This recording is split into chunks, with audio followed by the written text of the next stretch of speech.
The waorani of Ecuador and the bari of Colombia and Venezuela have very similar cultures. Both live in lowland South America, both practice slash and burn agriculture, and both raise manioc. These similarities are not particularly surprising, since the same thing can be said about many other tribal societies in South America.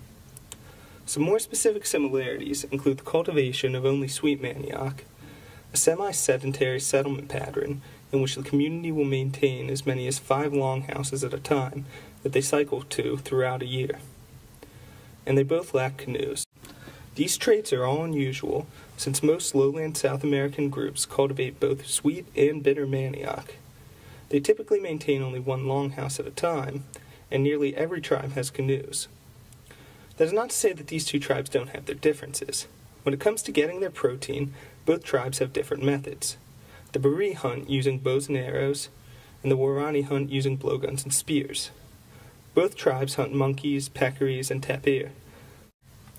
However, the bari get most of their protein, about 75% of it, from fish that they spear.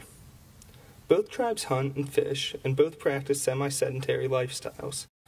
The main difference between these two groups is their belief systems, that lead the bari to have a number of peace within their group, and the waorani to have the highest homicide rate for any group in the world. The bari believe that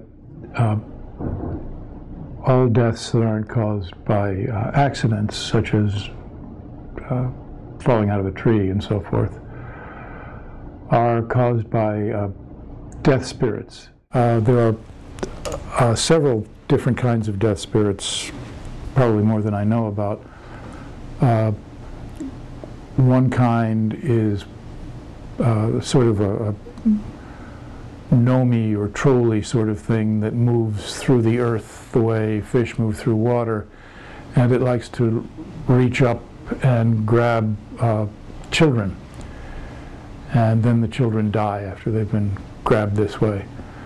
Then there are death spirits that are like incubi and succubi. They come down at night when you're sleeping in your hammock and have sex with you, and then the next morning you're sick and then you die soon after that.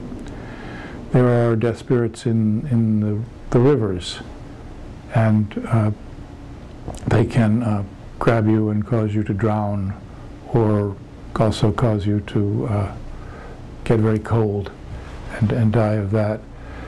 So there are a lot of different death spirits, and almost all deaths are attributed to them. The waorani, they do have some spirits who are dangerous, but basically they believe, like the bari, that there's no such thing as an accidental death, an uncaused death. But for them, deaths are not caused by autonomous death spirits, but by human witchcraft. So, for instance, here's an example. If you are walking in the woods and a tree limb falls from on high and almost hits you, that's not an accident. That's not a matter of wind. That's not a matter of termites eating through rotten wood. That's witchcraft. Somebody was trying to kill you, and somebody caused that tree limb to fall. And you have to find out who that was, and then you have to kill him, and his wife, and his children, and his mother and father, and all his brothers and sisters, too. According to various ethnographic studies, the bari speak a Chibchan language. The Chibchan people migrated from Central America to South America a few thousand years ago, while the waorani has been in South America for as long as 10,000 years and speak a language that is completely unrelated to any other known languages. With more archaeological and anthropological research, we may be able to determine why they have such similar cultures and what account for the differences in their belief systems. As Ecuador, Colombia, and Venezuela become more and more globalized, pieces of the bari and waorani cultures are becoming lost to us forever before we truly understand them.